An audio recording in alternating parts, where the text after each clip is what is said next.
Bonjour à tous, chers aspirants musiciens, et on continue avec la 5e vidéo de la série Comment savoir si la formation musicale des clés du solfège est faite pour vous, dans l'idée de rassembler le plus d'indices possible pour limiter les risques de déception, de frustration, de contrariété.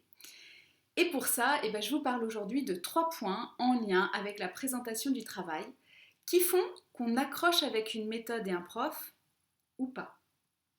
Alors, point numéro 1, dans la présentation des cours, que ce soit pour la partie leçon, la partie exercice ou la partie correction, en fait, il y a une alternance de support écrit, de support audio et de support vidéo.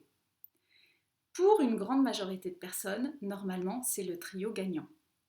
Mais si vous faites partie des quelques personnes absolument allergiques au fait de lire, par exemple, ou qui ne supportent pas le format vidéo, alors méfiance, parce que c'est sûr que ça va vous gêner dans le bon déroulement de votre travail. Point numéro 2, c'est la question de mon style, de mon français, ma façon de m'exprimer quand je vous explique quelque chose. En ce qui me concerne, comme je recherche à être la plus accessible possible pour le plus de personnes possible, c'est vrai que j'utilise souvent du vocabulaire imagé, des phrases que j'essaye de faire les plus simples possibles, quitte à mettre des mots comme truc, chose, bidule. Donc là, c'est pareil. Je le fais parce qu'en règle générale, c'est ce qui convient le mieux. Mais si vous ne supportez que le beau français littéraire avec un style soutenu et riche, ce que je comprends parfaitement, vous allez trouver le travail pénible avant même de commencer. Donc ce ne sera pas très favorable non plus. Par contre, au moins, c'est facile de vous en rendre compte parce que rien qu'en écoutant cette vidéo, ça vous donne quand même une idée de si vous allez justement me supporter ou pas. Et puis enfin, le point numéro 3 qui concerne mes outils d'explication.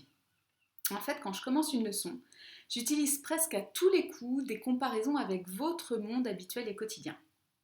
C'est-à-dire que pour mieux vous faire comprendre de quoi on parle en musique, je commence par vous parler de cuisine, de rangement, de train et je sais plus quoi d'autre, mais voilà.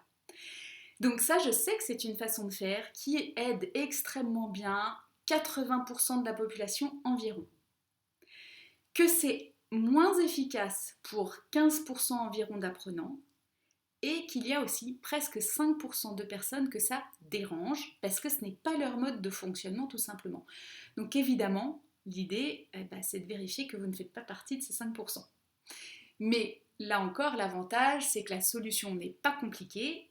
En vous rendant sur le blog d'Ico Audio de mon site, vous allez trouver 4 articles dans lesquels j'ai mis autant d'applications que pour n'importe lequel de mes cours payants. Donc même si le contenu est différent de ce que vous aurez dans la formation des clés du solfège, ça devrait vous permettre d'évaluer un peu si ma façon d'expliquer les choses vous aide ou vous laisse dans le brouillard. Alors en espérant que ça vous va et que peu à peu vous commencez à y voir plus clair, je vous le redis à chaque fois, n'hésitez pas à réagir et même à interagir, je devrais dire, dans les commentaires. Et puis si vous en avez besoin, je vous rappelle que l'ensemble de cette série de vidéos spécifiques Est-ce que la formation musicale des clés du solfège est faite pour moi se retrouve sur ma page Facebook avec le petit hashtag formation musicale niveau 1 ou sur la chaîne YouTube Les clés du solfège /Sophie Mann. Merci encore et toujours pour votre écoute et puis je vous dis bien sûr à demain pour un nouvel élément de réponse.